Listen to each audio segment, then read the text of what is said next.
En tout cas, si vous voulez encore réfléchir un petit moment, je me permets de m'adresser à Kasia avec peut-être une petite question, notamment quand je t'écoutais parler sur les objectifs éducatifs, rééducatifs.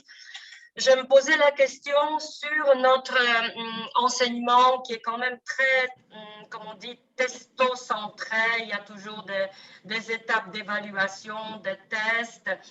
Et ce public est également soumis à ce type d'exigence. Est-ce que tu as une opinion sur cette thématique d'évaluation en langue proposée au public en difficulté d'apprentissage? Parce qu'il y a des tests de bac, il y a des tests de fin d'école qui sont, n'est-ce pas, spécialement préparés. Mais est-ce que ça convient aux besoins de ce public? Généralement, oui, mais à vrai dire, chaque enfant est différent. Chaque enfant en situation de handicap présente d'autres difficultés et d'autres...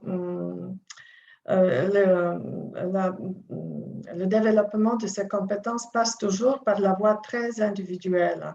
Donc, c'est un test, il y a une formation, évaluation formative, n'est-ce pas, l'évaluation certificative, etc., donc qui doit partir des critères comparables. Donc, on peut justement préparer l'enfant à ce qu'il puisse justement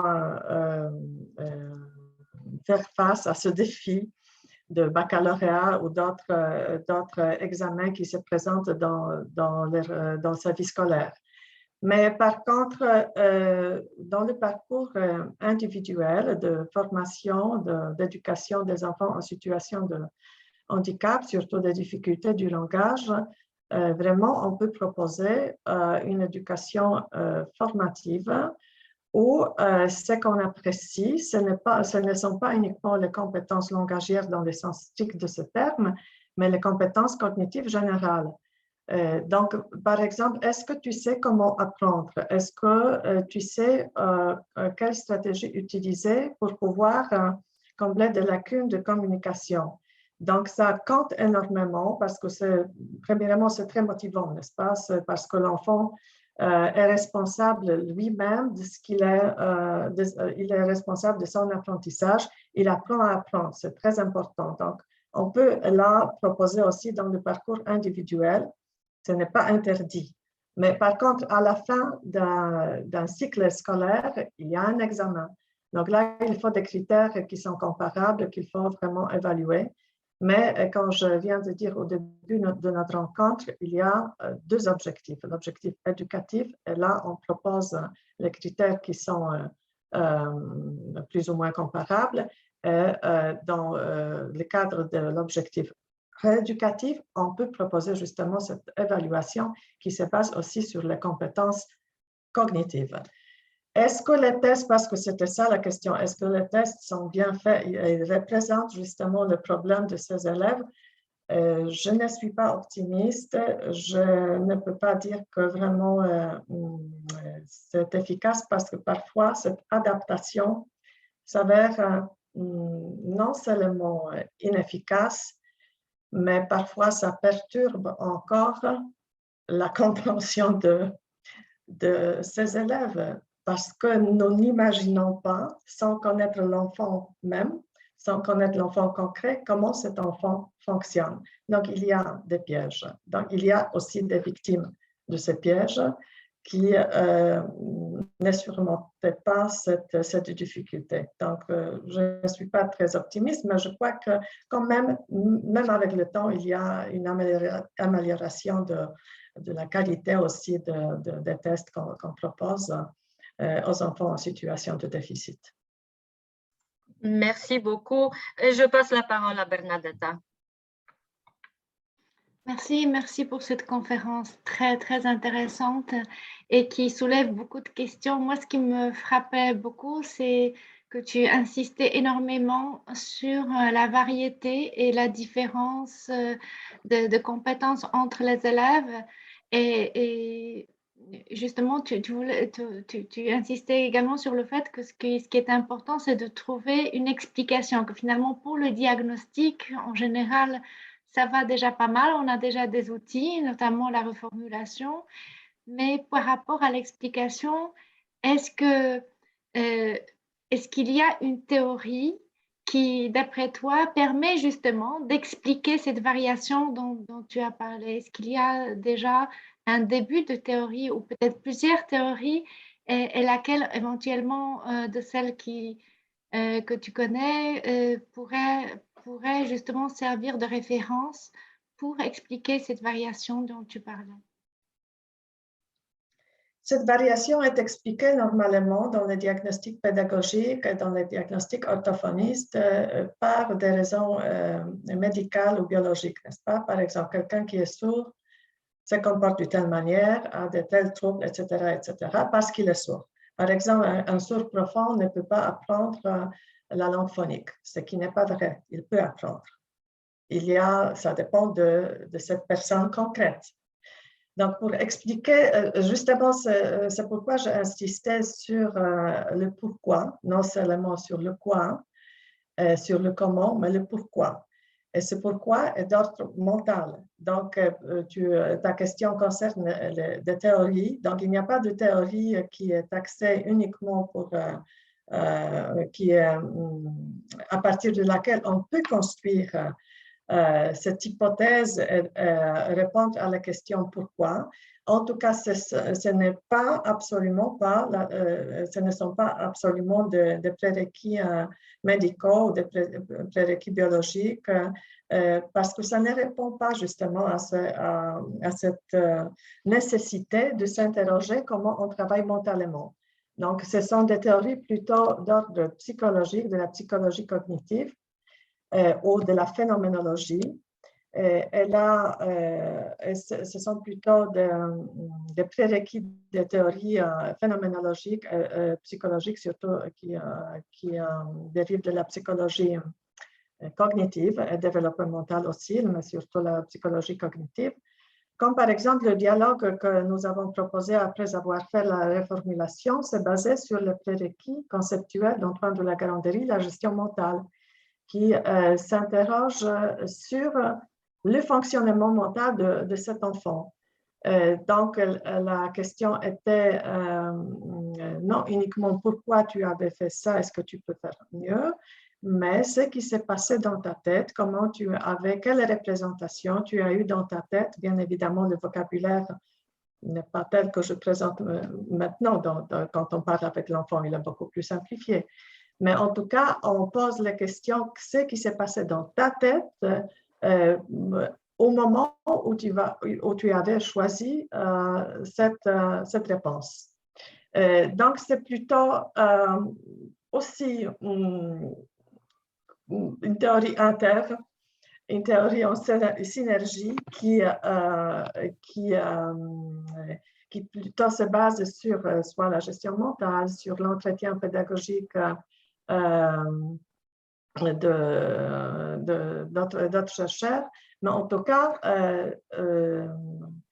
l'accent est mis sur le fonctionnement mental et non le fonctionnement et le développement biologique ou médical. Ce n'est pas un diagnostic médical. Je ne sais pas si j'avais répondu à ta question, mais en tout cas, ce n'est pas une théorie concrète, c'est plutôt une inspiration des théories phénoménologiques et psychologiques, comme la gestion mentale. Merci, je pense que nous avons encore le temps pour donner la parole à Madame la professeure Tomaszkiewicz. Voilà. Merci beaucoup pour cette présentation, ça m'a beaucoup intéressé. bien que je ne sois pas spécialiste dans ce domaine. Mais j'aimerais bien poser peut-être une question naïve, mais quand même une question qui a occupé et qui occupe toujours la pédagogie des langues, la méthodologie de l'enseignement des langues, mais aussi la traductologie, ce fameux phénomène d'interférence. Alors, même si maintenant peut-être on ne consacre pas beaucoup d'attention à ce phénomène, nous le rencontrons quotidiennement dans les cadres de traduction et dans les cadres d'enseignement des langues. Alors, j'aimerais bien te poser la question. Là, tu nous as présenté des différents contextes où l'enfant est confronté justement à ces contacts des langues, et pas seulement de langue maternelle étrangères, mais aussi de différents systèmes de communication, par exemple entre les personnes sourdes ou malentendants. Alors, est-ce qu'on prend en compte aussi ce phénomène, c'est-à-dire d'influence d'un système à l'autre, qui peut aussi perturber la construction de la compréhension, la construction de production, etc. Donc, je crois que le mot perturber déjà est peut-être autrement interprété dans le cas de la situation ordinaire et de la situation des enfants en déficit du langage. Premièrement, parce que les enfants en déficit du langage n'acquièrent pas la langue maternelle de manière spontanée, c'est plutôt un apprentissage conscient, un apprentissage très dur et un apprentissage qui est déjà médiatisé par quelqu'un, donc qui est déjà fourni par quelqu'un de manière aussi consciente, ponctuelle, avec des interférences, avec justement certaines habitudes du fonctionnement en langue, parce que l'enfant n'est pas capable d'observer la langue de manière spontanée. Donc, les interférences en tant que phénomène qui est plutôt nocif, qui nuit au développement de compétences langagières, est tellement marginal que vraiment, je crois que ce n'est pas parce qu'une langue pousse à un comportement dans une autre langue, c'est notre choix, notre compétence méta, donc notre vision métalinguistique qui décide du phénomène d'interférence. Et si l'enfant a cette conscience méta, donc l'interférence sera plutôt positive, n'est-ce pas? Parce qu'il sait justement pourquoi une faute apparaît, il sait comment se comporter vis-à-vis de déficits de compétences qu'il a. Donc, je crois que parler de l'interférence en tant que phénomène qui nuit à l'apprentissage dans le cas des enfants en déficit, ou vraiment on fait tout pour profiter de cette panoplie de langues, de cette variété de langues, de ces contacts avec les langues, pour améliorer les compétences métalinguistiques et métacognitives, que vraiment traiter l'interférence comme quelque chose qui empêche, qui nuit à l'apprentissage, n'a pas lieu tout simplement. C'est tellement peu important. Parce que tout est précieux, n'est-ce pas? Chaque contact avec la langue laisse les traces cognitives dans l'esprit de l'élève et développe les compétences en langue. Bien que parfois, ça ne fonctionne pas de manière parfaite, ou il y a des fautes qui apparaissent, qui sont dues à l'interférence, peu importe, il s'agit de se développer de manière consciente, de faire tout pour développer les compétences dans chaque langue avec laquelle on est en contact. Merci. Et je pense qu'on va s'arrêter là, étant donné l'heure, étant donné notre créneau horaire qu'on s'est assigné pour aujourd'hui. Merci. Je passe la parole à Madame la Présidente Bernadetta Wojciechowska. Merci beaucoup, Yola, d'avoir animé cette discussion, et surtout merci à Katarzyna Karpińska-Szaj pour nous avoir offert ces moments de répit peut-être dans ce monde tellement difficile, mais aussi de réflexion intellectuelle très précieuse et très inspirante.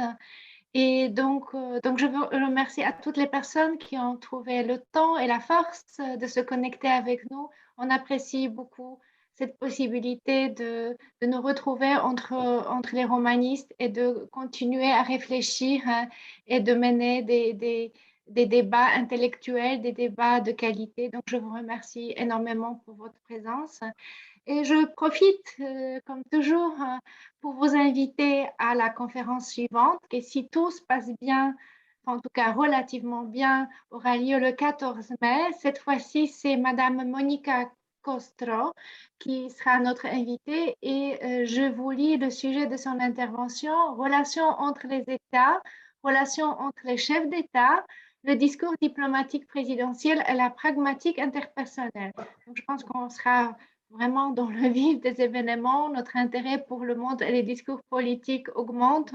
On aura donc des éclairages intellectuels et peut-être des outils d'analyse intéressants qui vont être proposés par Monica Costro de l'Université de Varsovie. Et puis, j'en profite également pour vous assurer et pour vous informer aussi que le comité directeur de Pléiada travaille à la préparation d'un colloque du 20e anniversaire de notre association.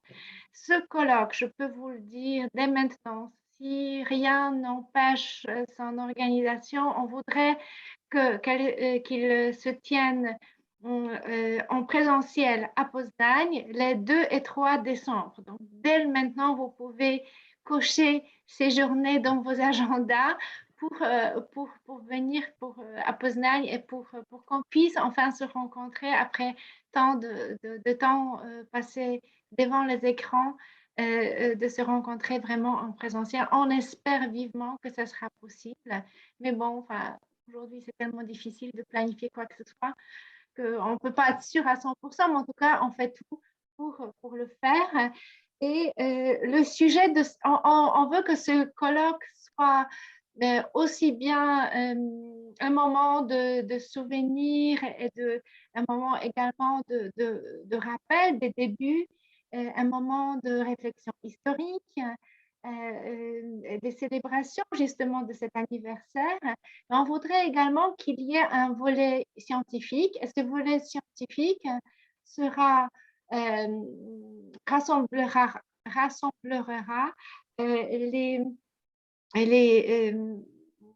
les présentations autour du sujet suivant, le français en Pologne, texte, contexte, prétexte.